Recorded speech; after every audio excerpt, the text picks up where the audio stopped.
Hi, first grade. How does color help an artist communicate? That's our question for today. Today, we're going to check out a tarantula, a real one. Don't be scared. They're totally harmless.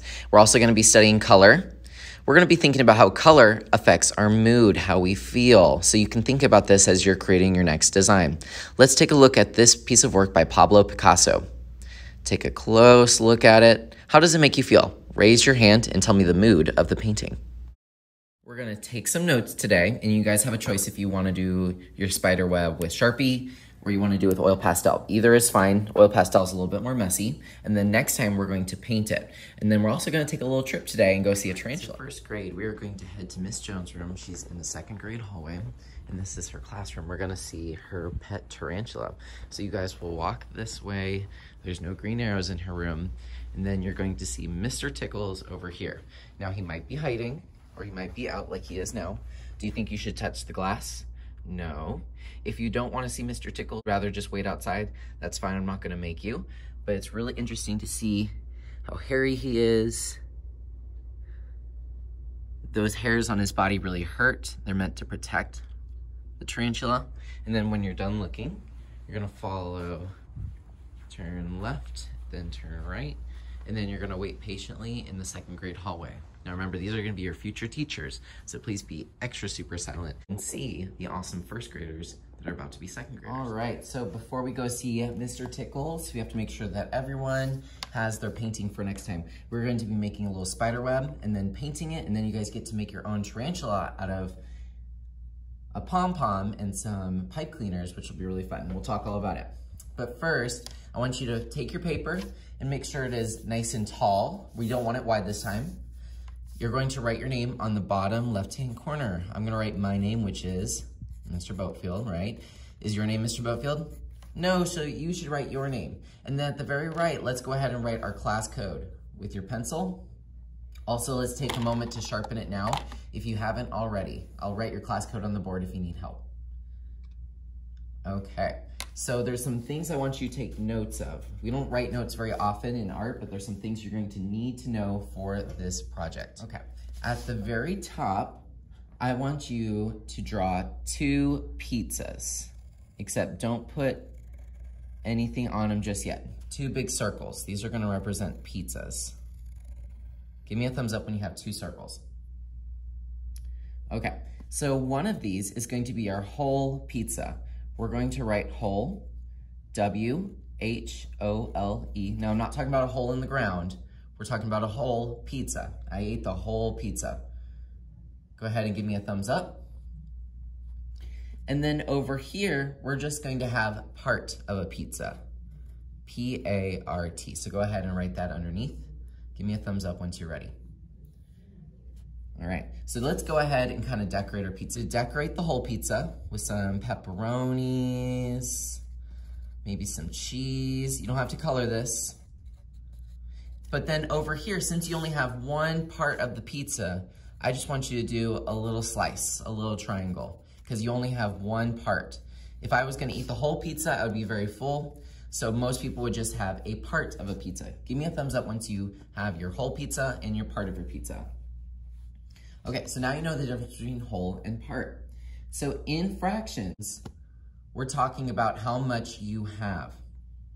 Let's give it another example. I want you to do 2 boxes this time. 1 box here, 1 box here. Give me a thumbs up.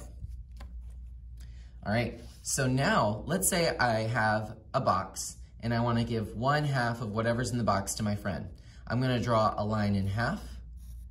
One side's gonna go to me, one side's gonna go to the friend. So you would write 1 and then a line 2. 1/2. That means I have 1/2 of the 2 parts. Give me a thumbs up once you have that. All right, go ahead and shade in half of that box. Now let's go over here.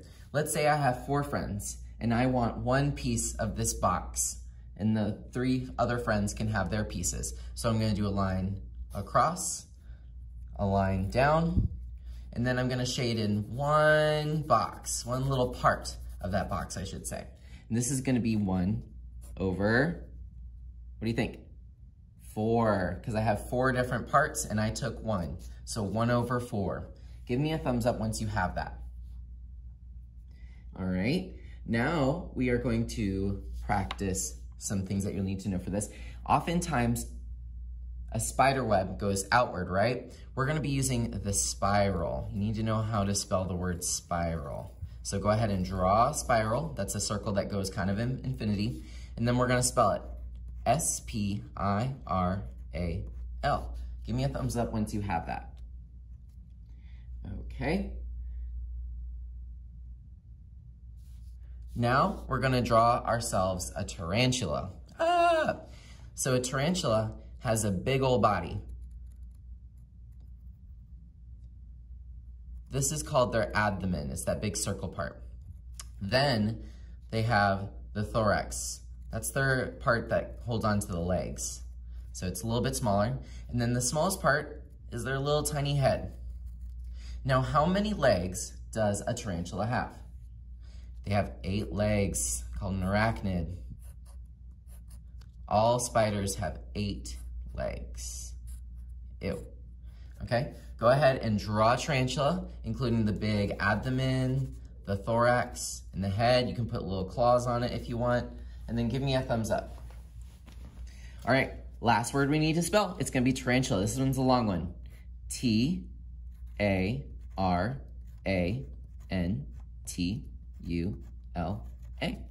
Give me a thumbs up once you have that. All right, so here comes the next part. We are going to flip our paper over and we're going to draw out our spider web. Okay, so I'm going to draw a line all the way down the center. We're gonna split our paper in half. Ready? 1, 2, 3. Go ahead and split up your paper into 2 halves. All right, next up, we're gonna connect the diagonals. I'm gonna go from here to there. Here we go. Try your best. If you don't make it to the corner, that's okay, but go ahead and split it up using a diagonal. Okay, now I'm going to split it up again. We're making it smaller fractions. I'm gonna go from the top left to the bottom right. Give me a thumbs up once you have that. All right, now we have 1, 2, 3, 4, 5, 6 parts. If you wanna make more parts, you can. I'm gonna give you your directions now. Make sure you're listening. You can put down your pencil. So I can split it up even more if I wanted to. Then you guys are going to take a spiral, go out like so. Decide if you want more lines. If you want more lines, more little sections, that's okay too. But now you need to go over your line with a Sharpie. So this will take a little bit. Once you have this, you can put it on the back counter. Just make sure that your name is on it, that you filled out all the notes, and that you went over every single line. One other thing is that if you don't want to use Sharpie, that's okay. You could do your pencil, and then you could go over it with oil pastel. So remember what we used to make shadow? That will also work for this project. So if you want to do oil pastel for yours and get more of a look like this, you can. Okay, so once you're done, put that on the back counter, clean your table, use a wet wipe if you had oil pastel, ew, ew, ew. And then you can choose a new activity, and we're gonna wait till everyone's done before we go see Mr. Tickles. Have a wonderful day, and I'm excited to see you create some awesome spiderweb art.